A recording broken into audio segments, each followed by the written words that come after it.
Hi hello ನಮಸ್ಕಾರ ಸ್ನೇಹಿತರೆ. ಏನಪ್ಪ ಆಗ್ತದ ಇಲ್ಲಿ? ಶಂಕರಪ್ಪ ಕಿಡ್ನಾಪ್ ಆಗ್ತದೆ ಅಥವಾ ಶಂಕರಪ್ಪ ಅವನ್ನ ಸಾಯಿಸೇ ಬಿಡ್ತಿದಾರ? ಏನಾಗ್ತದ ಈ ಒಂದು ವಿಷಯ? ಗೀತಾ ವಿಜಿಗೆ ಗೊತ್ತಾಗತ್ತಾ? ಅವರನ್ನ ಅವರೇ ಬಂದು ಕಾಪಾಡ್ತಾರ? ಏನಾಗುತ್ತೆ ತಿಳ್ಕೊಬೇಕು ಅಂದ್ರೆ ಈಗಲೇ ನಮ್ಮ ಈ ಚಾನೆಲ್ನ ಸಬ್ಸ್ಕ್ರೈಬ್ ಮಾಡಿ, ಹಾಗೆ ಈ ಒಂದು ವಿಡಿಯೋವನ್ನ ಪೂರ್ತಿಯಾಗಿ ನೋಡಿ.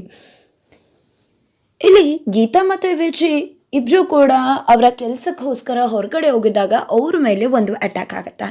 ಆ ಅಟ್ಯಾಕ್ ಆ ಊರಿನವ್ರೆ ಮಾಡಿರೋದು ಅಂತ ಅನ್ಕೋತಾರೆ, ಬಟ್ ಯಾರೋ ತೊಂದರೆ ಕೊಡೋದಕ್ಕೆ ಮಾಡಿರೋದು ಅನ್ಕೋತಾರೆ.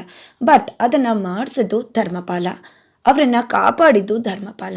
ಇದು ಅವರ ಗಮನಕ್ಕೆ ಬರೋದೇ ಇಲ್ಲ. ಅವ್ರು ಅನ್ಕೋತಾರೆ ಧರ್ಮಪಾಲ ದೇವ್ರ ಥರ ಬಂದು ನಮ್ಮನ್ನು ಕಾಪಾಡಿದ್ರು ಅಂತ. ಜೊತೆಗೆ ಧರ್ಮಪಾಲ ಯಾಕೆ ಈ ರೀತಿ ಮಾಡಿದ್ರು? ಧರ್ಮಪಾಲಗೆ ಗೊತ್ತಾಗಿತ್ತು ವಿಜಯ್ ಮತ್ತು ಗೀತಾ ಇಬ್ಬರು ಕೂಡ ಶಂಕರ್ ನಾರಾಯಣ ಮೂರ್ತಿನ ಹುಡುಕ್ತಿದ್ದಾರೆ ಅಂತ.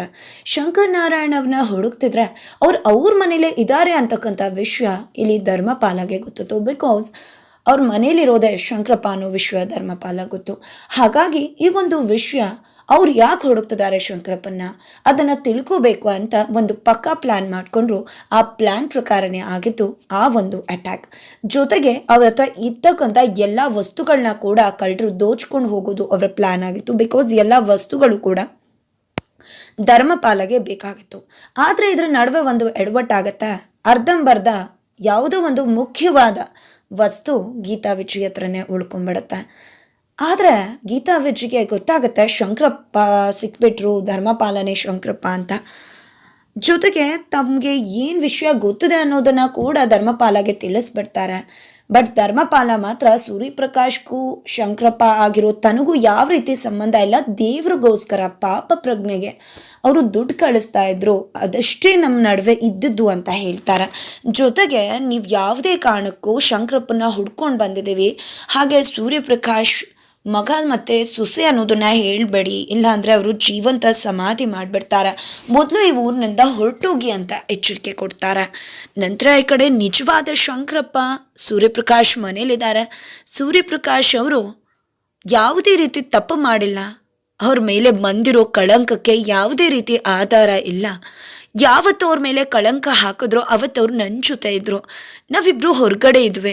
ಆದರೆ ಜನಗಳು ಹೊರಗಡೆ ಇದ್ದಿದ್ದೇ ಕಳ್ತನ ಮಾಡೋದಕ್ಕೆ ಅಂತ ಅಂದ್ಕೊಂಡ್ಬಿಟ್ರು. ಆ ಒಂದು ದೇವರ ಹಾರನ ಕದ್ದಿದ್ದವರಲ್ಲ, ಆದರೆ ಆಪಾದನೆ ಬಂದಿದ್ದು ಅವ್ರ ಮೇಲೆ. ಹಾಗಾಗಿ ಊರಿಗೆ ತುಂಬ ಒಳ್ಳೇದು ಮಾಡ್ಕೋಬೇಕು ಅಂತ ಅಂದ್ಕೊಂಡಿದ್ದವರು ಆ ಊರಿನಿಂದನೇ ದೂರ ಆಗಿಬಿಟ್ರು. ಆದರೆ ಇವತ್ತಿಗೂ ಕೂಡ ಜನಗಳು ಅವ್ರ ಮೇಲೆ ತಪ್ಪು ತಿಳ್ಕೊಂಡಿದ್ದಾರೆ. ಜೊತೆಗೆ ಅವತ್ತು ಮುಖ್ಯ ಆರಾಧಕರ ಸಾವು ಕೂಡ ಆಗೋಯ್ತು. ಅದರಲ್ಲೇ ಅವ್ರ ಹೆಂಡತಿ ಕೂಡ ಸತ್ತು ಹೋಗ್ಬಿಟ್ರು ಕೂರ್ಗಲ್ಲಿ. ಆ ಮಗು ಅನಾಥವಾಯಿತು. ಆ ವಿಷಯ ಹೇಳಿದಾಗ ಸೂರ್ಯಪ್ರಕಾಶ್ ತನ್ನ ನೋಡ್ಕೋತೀನಿ, ಆ ಮಗುನ ನೀವು ಸಾಕಿ ಅಂತ ಹೇಳಿ ಆ ಜವಾಬ್ದಾರಿನ ತಗೊಂಡ್ರು. ಇವತ್ತಿಗೂ ಕೂಡ ಯಾರಿಗೂ ಗೊತ್ತಿಲ್ಲ, ಈ ಕೈಲಿ ಮಾಡೋದು ಆ ಕೈ ಗೊತ್ತಾಗಬಾರ್ದು ಅಂತ ಹೇಳು ದೇವ್ರಂಥ ಮನುಷ್ಯ. ಆದರೆ ಆ ಎಲ್ಲದರಿಂದ ಇರೋದು ಯಾರು ಅನ್ನೋದು ಈಗಲೂ ಕೂಡ ನನಗೂ ಕೂಡ ಗೊತ್ತಿಲ್ಲ ಅಂತ ಹೇಳ್ತಾರೆ.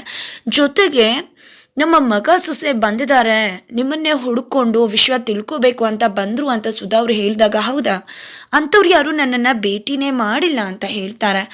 ಇಲ್ಲ ಭೇಟಿ ಮಾಡಿರಬೇಕು, ಅವ್ರು ಅದೇ ಅವ್ರಿಗೆ ಬಂದಿದ್ದಾರೆ ಇರಿ ಅಂತ ಹೇಳಿ ಫೋನಲ್ಲಿ ಫೋಟೋ ತೋರಿಸಿದಾಗ ಅದನ್ನ ನೋಡಿ ಅವ್ರಿಗೆ ಅನಿಸುತ್ತೆ ಇವರಿಬ್ಬರು ನನ್ನ ಮನೇಲೇ ಇದ್ದಾರೆ, ನಾನೇ ಅವ್ರ ಆಶ್ರಯ ಕೊಟ್ಟಿದ್ದೀನಿ, ನನ್ನ ಮಗಳನ್ನ ಕಾಪಾಡಿದ್ರು ಅವರು, ಅವರೇ ಸೂರ್ಯಪ್ರಕಾಶ್ ಅವ್ರ ಮಗ ಸೊಸೆನ ಅಂತಿದ್ದಾಗೆ ಇವ್ರಿಗೂ ಕೂಡ ಒಂದು ರೀತಿ ಸಮಾಧಾನ ಆಗುತ್ತೆ. ಸುಧಾ ಮತ್ತು ಚಂದ್ರಿಕಾ ಅವರು ಕೂಡ ವಿಜಿಗೆ ಈ ಒಂದು ವಿಷಯನ ತಿಳಿಸ್ಬೇಕು ಅಂತ ಕಾಲ್ ಮಾಡ್ತಾರೆ. ಬಟ್ ಫೋನ್ ಧರ್ಮಪಾಲ ಹತ್ರ ಇದೆ.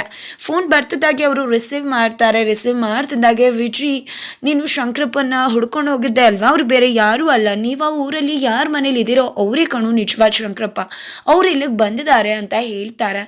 ಆದರೆ ಈ ಮಾತನ್ನು ಕೇಳಿದೆ ಧರ್ಮಪಾಲಕ್ಕೆ ಶಾಕ್ ಆಗುತ್ತೆ. ಮಾತಾಡೋದಿಲ್ಲ, ನೆಟ್ವರ್ಕ್ ಪ್ರಾಬ್ಲಮ್ ಇರ್ಬೋದು ಅಂತ ಅನ್ಕೋತಾರೆ. ಅಯ್ಯೋ ನೀವೇನು ಯೋಚನೆ ಮಾಡಬೇಡಿ, ಈಗ ನಾನು ಊರಿಗೆ ಹೋಗ್ತೀನಿ ಅಲ್ವಾ, ನಾನೇ ಎಲ್ಲ ವಿಷಯನೂ ಅವ್ರ ಹತ್ರ ಹೇಳ್ತೀನಿ, ನೀವೇನೂ ತೊಂದರೆ ಮಾಡ್ಕೋಬೇಡಿ, ವರಿ ಮಾಡ್ಕೋಬೇಡಿ ಅಂತ ಹೇಳಿ ಶಂಕರಪ್ಪ ಅಲ್ಲಿಂದ ಹೊರಟ್ರೆ, ಈ ಕಡೆ ವಿಜಯ್ ಮತ್ತು ಗೀತಾ ಬರ್ತಿರ್ಬೇಕಿದ್ರೆ ನಮ್ಮ ಮೇಲೆ ಅಟ್ಯಾಕ್ ಮಾಡ್ತಿರೋದು ಯಾರು, ಈ ಊರಿನವರೇ ನಮ್ಮ ಮೇಲೆ ಅಟ್ಯಾಕ್ ಮಾಡ್ತಿರ್ಬೋದು ಅಂದ್ಕೊಂಡ್ರೆ ಇಲ್ಲ, ಈ ಊರಿನವರು ನಮ್ಮ ಮೇಲೆ ಅಟ್ಯಾಕ್ ಮಾಡ್ತಿರೋದಕ್ಕೆ ಸಾಧ್ಯತೆ ತುಂಬಾ ಕಡಿಮೆ ಅಂತ ಹೇಳ್ತಾರೆ.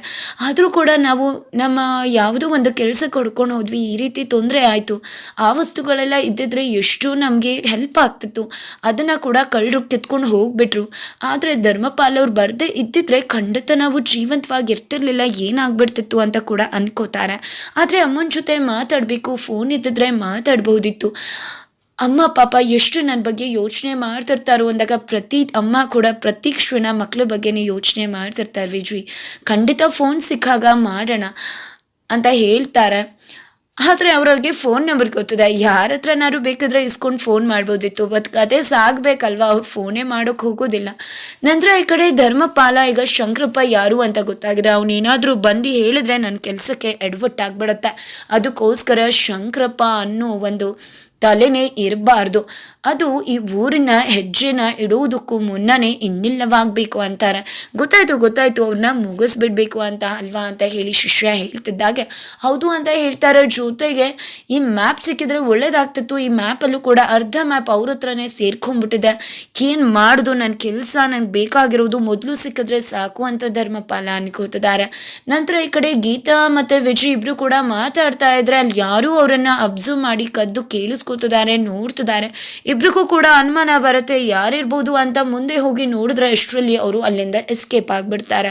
ಇದು ಒಮ್ಮೆ ಅಲ್ಲ, ತುಂಬ ಬಾರಿ ಆಗಿದೆ. ಪ್ರತಿ ಬಾರಿ ಕೂಡ ಧರ್ಮಪಾಲ ಶಿಷ್ಯ ಅಲ್ಲದೆ ಬೇರೆ ಯಾರು ವಿಜಯ್ ಮತ್ತು ಗೀತಾನ ಫಾಲೋ ಮಾಡ್ತಿದ್ದಾರೆ. ಅವ್ರು ಯಾರು ಅನ್ನೋದೇ ಸೋಜ್ಗ, ಜೊತೆಗೆ ಅವರು ಕೂಡ ಇವರಿಂದ ಏನನ್ನೋ ಬಯಸ್ತಿದ್ದಾರೆ. ರೌಡಿ ಅಂತ ಅನ್ಕೊಂಡ್ರೆ ಖಂಡಿತ ರೌಡಿ ಅಲ್ಲ, ರೌಡಿಗೂ ಮುನ್ನ ಬೇರೆ ಯಾರೋ ಅವ್ರನ್ನ ಫಾಲೋ ಮಾಡ್ತಿದ್ರು. ಈ ಕಡೆ ಅವ್ರಿಗೂ ಕೂಡ ಅನ್ಸುತ್ತೆ ಯಾರೋ ನಮ್ಮನ್ನ ಫಾಲೋ ಮಾಡ್ತಿದ್ದಾರೆ, ಯಾರಿಗೂ ನಾವು ಬಂದಿರೋ ವಿಷಯ ಗೊತ್ತಾಗಿದೆ, ಅದಕ್ಕೋಸ್ಕರನೇ ಅವರು ನಮಗೆ ತೊಂದರೆ ಇಟ್ಕೊಡೋದಕ್ಕೆ ನೋಡ್ತಿದ್ದಾರೆ ಅನಿಸುತ್ತೆ ಅಂತ ಇಬ್ಬರು ಕೂಡ ಅನ್ಕೋತಾರೆ. ನಂತರ ಮನೆಗೆ ಬರ್ತಾರೆ.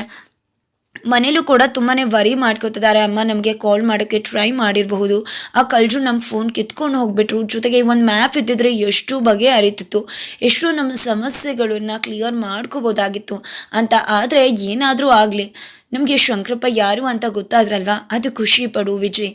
ಫೋನ್ ಬೇಕಿದ್ರೆ ಇನ್ನೊಂದು ತೊಗೋಬಹುದು, ಆದರೆ ಶಂಕರಪ್ಪ ಗೊತ್ತಾಯ್ತಲ್ವಾ ಅಂತಿದ್ದಾಗ ಶಂಕರಪ್ಪ ಅವ್ರು ಏನೋ ಗೊತ್ತಾಯಿತು, ಆದರೆ ಅವರು ಆ ಒಂದು ದುಡ್ಡು ಕೊಡ್ತಿರೋದು ದೇವಸ್ಥಾನಕ್ಕೆ, ಅದಕ್ಕೆ ಹೊರತಾಗಿ ಯಾವುದೇ ರೀತಿ ನಮ್ಮ ನಡುವೆ ಸಂಬಂಧ ಇಲ್ಲ, ನನಗೆ ಅವ್ರ ಬಗ್ಗೆ ಗೊತ್ತೇ ಇಲ್ಲ ಅಂತ ಹೇಳಿದ್ರಲ್ಲ ಅಂದಾಗ ನನಗೆ ಯಾಕೋ ಹಾಗೆ ಅನ್ನಿಸ್ತಿಲ್ಲ ವಿಜಯ್.